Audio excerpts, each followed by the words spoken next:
और वरिष्ठ पत्रकार राजेश जौहरी जुड़ चुके हैं।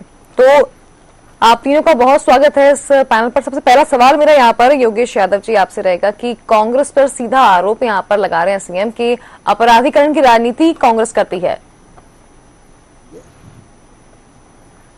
कर दें कि ये वक्तव्य जारी करने की शिवराज सिंह जी को आवश्यकता क्यों महसूस हुई? इसलिए ना कि आत्मग्लानि हुई तो कांग्रेस का अपराध नजर आ रहा है। कांग्रेस में तो कोई ऐसा टिकट दिया नहीं गया है कि जो अपराधी को बाद में उसका टिकट काटा जाता। हमने पहले ही परिष्कृत रूप से नैतिकवादी और गांधीवादी दृष्टिकोण के नेताओं को टिकट दिया।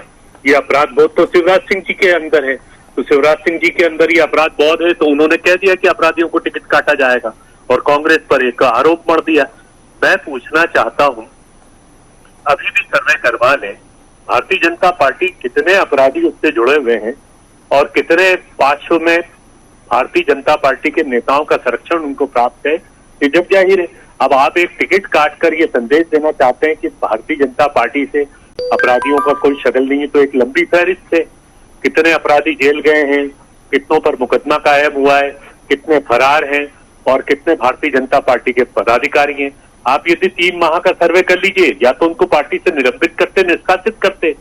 आपने एक उदाहरण प्रस्तुत किया है, इंदौर में अभी आप जानते हैं कि एक अपराधी की बहन भी प्रत्याशी के रूप में भारतीय जनता पार्टी, तो ऐसे तो सैकड़ों उदाहरण है भारतीय जनता पार्टी के। तो आपने एक कहकर एक बहुत बड़ा बयान दे दिया। ठीक है, आपने किया जो किया ठीक किया, लेकिन कांग्रेस को दोषित करना, ये तो कहीं ना कहीं से आपको लगता है ना कि अपनी आत्मग्लानि को छुपाने के लिए आपने आरोप पढ़ दिया था। जी चलिए,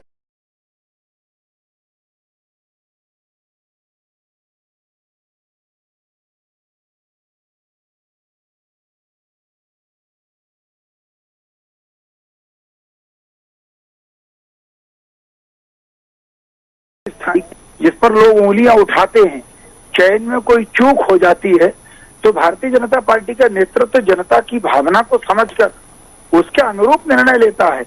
ये इस बात को सिद्ध करता है कि कितनी कठोरता के साथ ऐसे प्रत्याशी के चयन के पश्चात उनको चयन निरस्त किया गया और सीधे सीधे पूरे मध्य प्रदेश में मैसेज दिया गया कि यदि कहीं और भी ऐसी कोई त्रुटि हुई होगी, ऐसे किसी व्यक्ति का चयन हुआ होगा जिसका नहीं होना चाहिए, तो भारतीय जनता पार्टी उस पर एक्शन।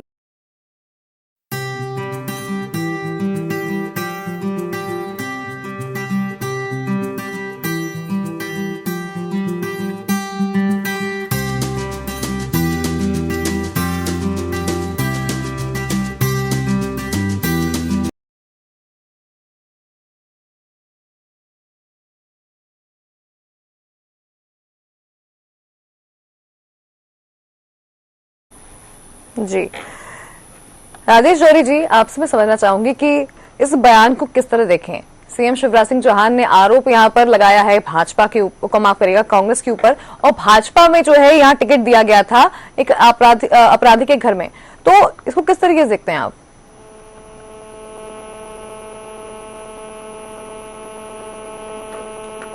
राजेश जौहरी जी, आवाज पहुंच पा रही है आप तक?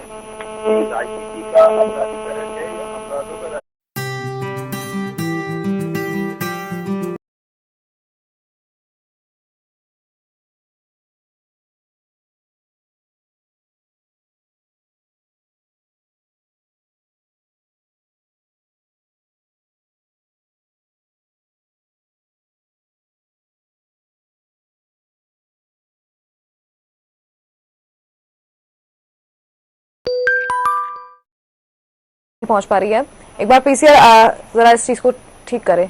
और योगेश यादव जी, आपसे मेरा सवाल रहेगा यहाँ पर कि चलिए मान लिया यहाँ पर कि काफी सारी चीजें जो हैं चल रही हैं, राजनीति में होता है कि जहां पर कई आरोप प्रत्यारोप लगते रहते हैं, लेकिन कांग्रेस में इस वक्त स्थिति देखी जाए तो ताजा मामला भी आपकी कार्यालय के बाहर का है, जहां पर विदिशा के कुछ कार्यकर्ता जो है विरोध प्रदर्शन करने आए थे, जेपी धनौपिया को उन्होंने पुतला जलाया। तो ऐसी बात नहीं है, चुनौतियां तो यहाँ पर आपकी पार्टी के अंदर भी खड़ी हुई है आपके पास।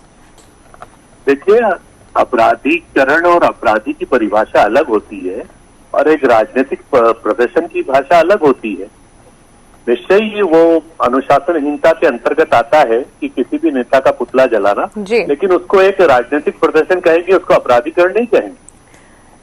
नहीं, मेरा सवाल भारतीय योगेश जनता- यादव जी, मेरा सवाल ये नहीं है, मेरा अपराधीकरण को लेकर सवाल नहीं है। मेरा कहना यह है कि कांग्रेस के सामने भी, अगर देखिए मान लिया कि आरोप प्रत्यारोप लग रहे हैं, कोई बात नहीं, लेकिन कांग्रेस के सामने भी जो है चुनौतियां हैं। और अभी यहाँ पर जो है जिस तरह भाजपा आरोप लगा रही है, चलिए वो तो मुद्दा अलग ही है, लेकिन यहाँ पर भी जो है पार्टी के कार्यकर्ता अब भी नाराज हैं और टिकट को लेकर ही नाराजगी है। देखिए, बड़ी पार्टी है और जन सैलाब है और आने वाला संकेत है कि कांग्रेस से परिवर्तन की लहर है। जी 2023 में कांग्रेस का परचम लहराने वाला है। तो परिवर्तन का जब शंखनाद होता है तो शंखनाद होते समय होता है कि एक बड़ी भीड़ है। मैं खुद प्रभारी बनकर देवास में रहा, एक एक वार्ड में 20-20, 25-25 दावेदार रहे। जी, सभी को संतुष्ट करना बड़ा मुश्किल होता है, टिकट एक ही को दिया जाता है। तो आपको नहीं लगता योगेश यादव जी यहाँ पर संवाद की कमी है? यहाँ पर कमलनाथ जी ने भी ये बात कही थी कि जो नाराज कार्यकर्ता हैं, जो असंतुष्ट कार्यकर्ता हैं, उन्हें संतुष्ट करने की जरूरत है। तो आपको नहीं लगता कि अभी यहाँ समय आ चुका है कि जब इस तरह के प्रदर्शन हो रहे हैं तो पार्टी के वरिष्ठ नेता जो है संवाद स्थापित करें यहाँ पर कार्यकर्ताओं से, उन्हें मनाएं, उन्हें समझाएं? नहीं, निश्चय ये दौर चल रहा है। मैं स्वयं अभी इस बात को कार्य को कर रहा हूँ नाराज लोगों को, लेकिन कभी किन्हीं बातों का कोई लॉजिक ही नहीं रहता है। जी, जो आप संतुष्ट कर ही नहीं सकते, उनका कोई अर्थ ही नहीं निकल पाता। समझदार हैं जो वो है, वो वापस भी ले रहे हैं नाम। और ये भी मैं बताता हूँ, कभी कभी हमसे भी त्रुटि हो जाती है जी, कि हम श्रेष्ठतम को नहीं दे पाते हैं। कुछ बातें होती हैं और हर पार्टी में होती है। भारतीय जनता पार्टी में भी आग लगाने की कोशिश उसी देवास में की, एक भारतीय जनता पार्टी के कार्यालय में। जी, भारतीय जनता पार्टी का कार्यालय का नेता, कुछ हमारे कार्यकर्ता अत्यंत भावुक होते हैं जिनका जीवन समर्पित होता है, लेकिन अब वो सामाजिक मापदंड के अंतर्गत वो नहीं आ पाते हैं, तो इसलिए उनका टिकट कट जाता है। लेकिन उनकी भावुकता, उनकी असीम सीमाएं रहती हैं कि वो पार्टी के लिए जी जान एक करते हैं और समर्पण भाव से काम करते हैं, संघर्ष करते हैं, सड़क पर संघर्ष करते हैं। लेकिन बहुत सारे फैक्टर होते हैं चुनाव में टिकट देने के, तो कभी कभी कोई अच्छा व्यक्ति भी उपेक्षित हो जाता है। लेकिन अब चूंकि जो पार्टी को अब जज्बा मानता है, जो भावनात्मक रूप से पार्टी के प्रति एक समर्पित भाव से कार्य करता है, निश्चित वो समझ जाता है। और अभी हमारे पास समय है, 22 तारीख है। हम कोशिश यही कर रहे हैं कि संवादहीनता ना रहे। जो भी असंतुष्ट होता है उससे बात करते हैं और कोशिश करते हैं कि उसको असंतुष्ट व्यक्ति को समझाएं हम। जी, तो ये तो सिलसिला एक बड़ी पार्टी में स्वाभाविक रूप से निर्मित होकर आता है। जी। और हमारा सौभाग्य है कि आज भारतीय जनता पार्टी से ज्यादा कांग्रेस के प्रत्याशी प्रत्येक 16 यदि नगर निगम में देखा जाए तो कांग्रेस में टिकट मांगने वालों की संख्या भारतीय जनता पार्टी से दोगुना रही है। आप देख लीजिए, किसी भी नगर निगम में, चाहे वो इंदौर के 85 वार्ड है तो 450 लोगों ने टिकट मांगा। भोपाल में 72 वार्ड है तो वहां 270 लोगों ने टिकट मांगा। देवास में 45 वार्ड है तो वहां 350 क्रॉस हो गए।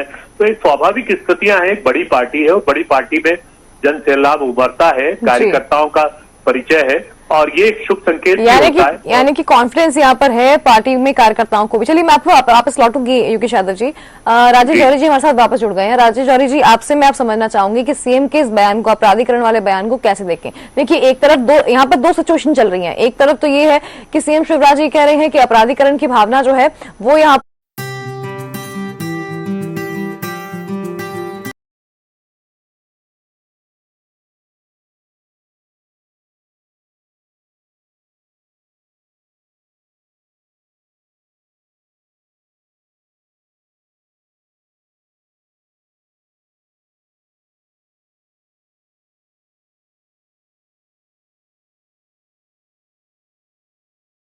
डीजल डालने, पेट्रोल डालकर जो अपने आप को जलाने की कोशिश की, तो वहीं दूसरी ओर देखा जाए तो कांग्रेस कार्यालय के बाहर भी जो है लगातार कल भी प्रदर्शन हुआ, आज भी प्रदर्शन हुआ। तो इस वक्त जो वर्तमान परिस्थितियां चल रही हैं राजनीति में, क्या कहना है उसके ऊपर? देखिए, हम तो सिर्फ राजनीति के अपराधीकरण की बात कर रहे हैं, लेकिन अपराधों का राजनीतिकरण किस स्तर पर हो चुका है अपने देश में, वो उसके लिए अगर किसी भी नेता ने ये पहल की है कि कोई टिकट गलती से दे दिया, जैसे योगेश यादव जी ने बहुत अच्छी बात की, और बहुत कम लीडर्स ऐसी बातें एक्सेप्ट करते हैं कि हमसे भी गलती हो जाती है। तो कहीं पे कोई गलती हो गई और आपने टिकट दे दिया और उसके बाद हटा दिया, ये एक तरह से वेलकम स्टेप है। और ये जो राजनीतिकरण अपराधों का है या राजनीति का अपराधीकरण है, इसके ऊपर अगर हम किसी भी रीजनल पार्टी से बिल्कुल उम्मीद नहीं कर सकते हैं, क्योंकि उनके लिए तो दाम दंड भेद से चुनाव जीतना इंपॉर्टेंट होता है। लेकिन कांग्रेस और बीजेपी से हमको ये उम्मीद इसलिए करनी चाहिए कि ये दोनों राष्ट्रीय पार्टियां हैं और दोनों अपने अपने एक बड़े मोटो को लेकर चलती हैं। दोनों में आपस में विरोध होगा, एक अलग बात है। पर एक और बात ये है कृतिका जी कि ये बहुत नॉर्मल सी बात है कि जब टिकट अनाउंस हो जाता है, और ये आज से नहीं हो रहा है, ये शुरू से ही चल रहा है, जब से राजनीति ये शुरू हुई है तब से चल रहा है। जैसे टिकट अनाउंस होता है तो फिर जो लोग, जितने एस्पायरेंट्स होते हैं, जितने टिकट को चाहने वाले होते हैं, जिन्होंने 5 साल खूब मेहनत की होती है, वो लोग फिर विरोध करते हैं, वे सड़कों पर उतरते हैं और जो भी कर सकते हैं। बहुत सारी, योगी यादव जी ने एक बात बताई कि वो आग लगाने वाली, कई जगहों पे आपने देखा वो कुर्सियां, पाइप और माइक चलते हैं, चोटें भी लगती हैं, पुलिस मुकदमे दर्ज होते हैं।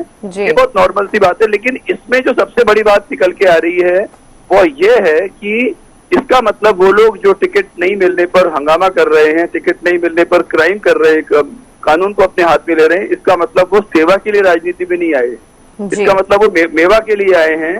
और ऐसे लोगों को तो दोनों पार्टियों को बिल्कुल दूर कर देना चाहिए। उनकी सिर्फ लिस्ट बने, सीसीटीवी फुटेज आजकल सब जगह पे है, जिस भी आदमी ने किया है उसको पंच तक का और वार्ड तक का भी कभी टिकट नहीं देना चाहिए। उसके लिए यही सजा है, क्योंकि आपने आपके लिए राजनीति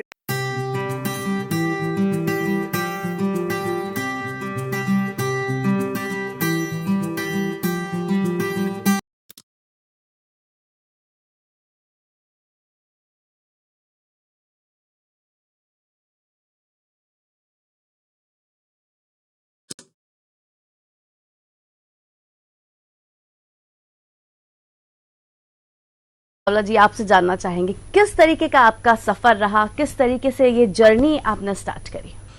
देखिए रम जी, मैं जो है भोपाल, गांधी मेडिकल कॉलेज भोपाल से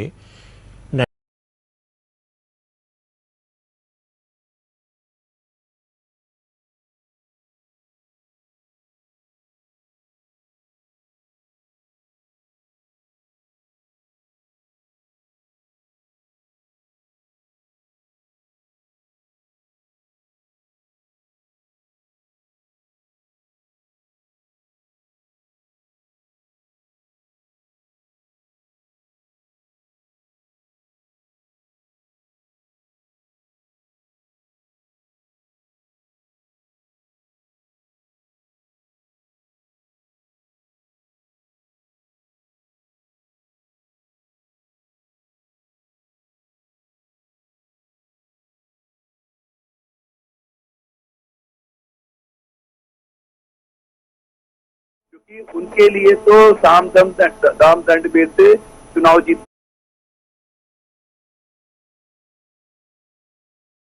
इम्पोर्टेंट होता है। लेकिन कांग्रेस और बीजेपी से हमको ये उम्मीद इसलिए करनी चाहिए कि ये दोनों राष्ट्रीय पार्टियां हैं और दोनों अपने अपने एक बड़े मोटो को लेकर चलती हैं। दोनों में आपस में विरोध होगा, एक अलग बात है।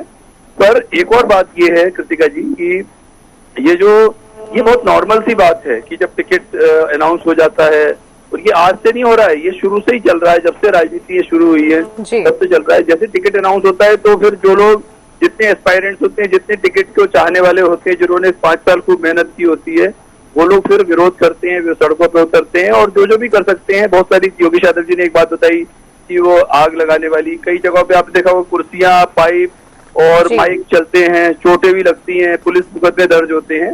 ये बहुत नॉर्मल सी बात है। लेकिन इसमें जो सबसे बड़ी बात निकल के आ रही है वो ये है कि इसका मतलब वो लोग जो टिकट नहीं मिलने पर हंगामा कर रहे हैं, टिकट नहीं मिलने पर क्राइम कर रहे हैं, कानून को अपने हाथ में ले रहे हैं, इसका मतलब वो सेवा के लिए राजनीति में नहीं आए, इसका मतलब वो मेवा के लिए आए हैं।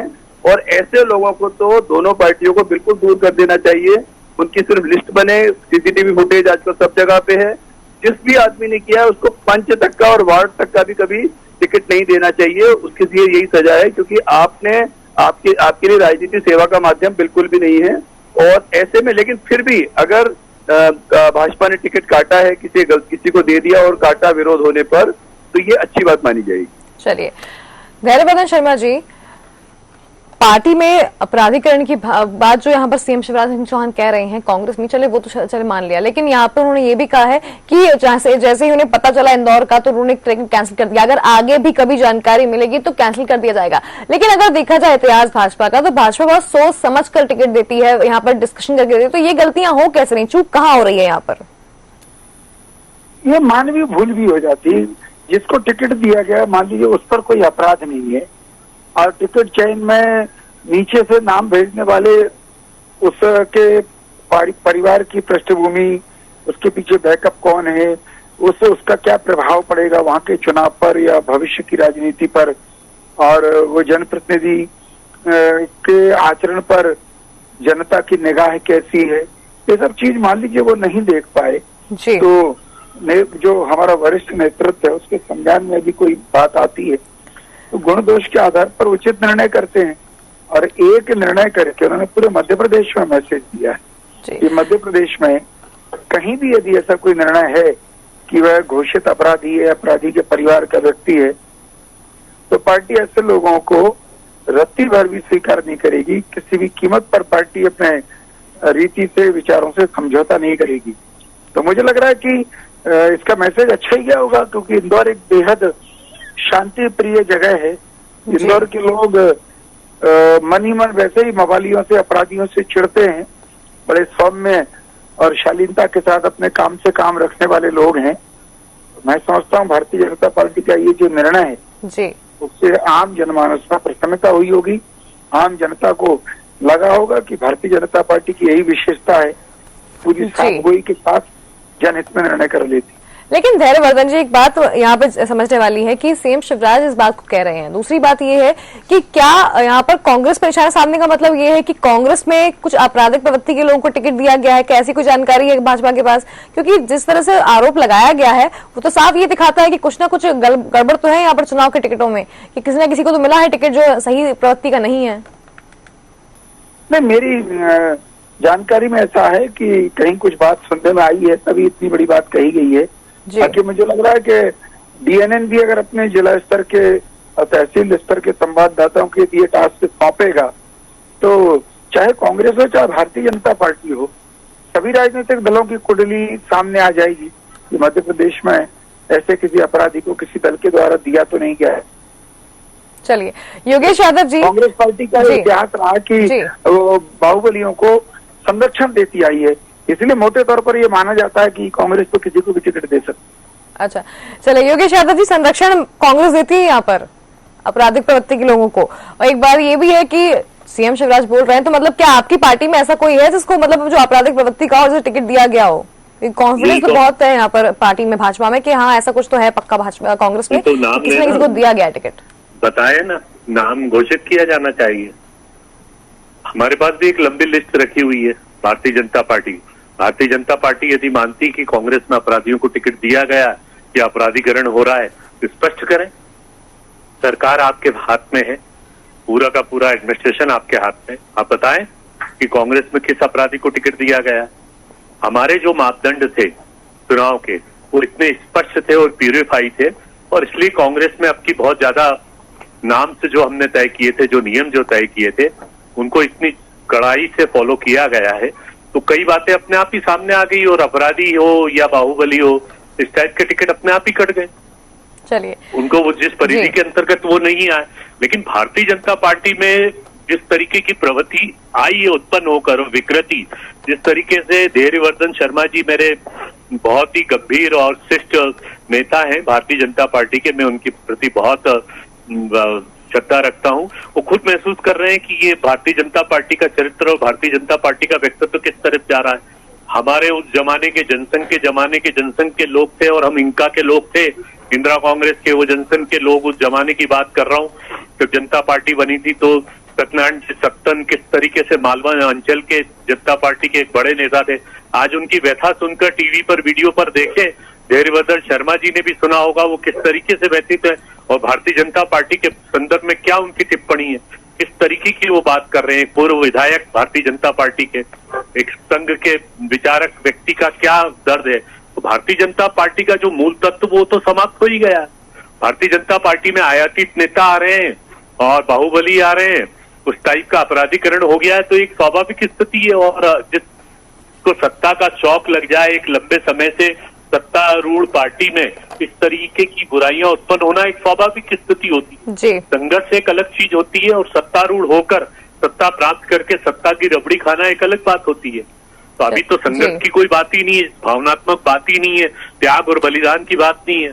अब तो सत्ता प्राप्त करके सुख हासिल करना और फायदे उठाना ये भारतीय जनता पार्टी में हो गया है। और सत्यनारायण जी सत्तन जैसे लोगों ने अपने दर्द को बहुत स्पष्ट रूप से और बड़े खुले सार्वजनिक मंच से स्पष्ट किया है। जी, बड़ा दुख होता है ऐसा सुनकर। चलिए जवाब दे देते हैं इस चीज का। धैर्यवर्धन जी जवाब दे दीजिए इस बात का।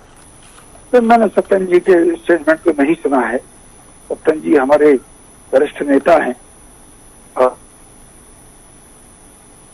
चलिए राजेश जौहरी जी, इस बात को आप समझ लेते हैं कि आपराधिक प्रवृत्ति के लोगों को टिकट देना, चलिए मान लिया दोनों पार्टियां इसी से इनकार कर रही हैं कि नहीं देना चाहिए और एक अच्छा एग्जाम्पल भी सेट हुआ है इस चीज से, लेकिन अभी फिलहाल वर्तमान में काफी समय से जो कार्यकर्ता इंतजार कर रहे थे या जो बहुत तैयारी कर रहे थे इतने समय से चुनाव की और उन्हें टिकट ना मिलना, उसके बाद फिर ये जो आंदोलन और जिस तरीके से यहाँ पे प्रदर्शन हो रहे हैं और जिस तरीके से लगातार अभी देखा हमने कि भाजपा में और कांग्रेस में दोनों में जो है कार्यकर्ता नाराज हैं, तो ये जो अब फिलहाल में जो कार्यकर्ता टूट रहे हैं, अलग हो रहे हैं, बिछड़ रहे हैं, क्या लगता है कि ये आगे चलकर और ज्यादा कह सकते हैं कि पार्टी को नुकसान पहुंचाएंगे? क्योंकि ये समर्थन अगर चला गया तो आगे 2023 के चुनाव भी खड़ा हुआ है। ये तो आपने बिल्कुल सही कहा है कि ये जो चुनाव है ये तो फाइनल तो नगरीय निकाय चुनाव होने से आगे की दशा और दिशा तय होगी 2023 के चुनाव की, और 2023 का चुनाव 2024 के चुनाव की दिशा तय करेगा।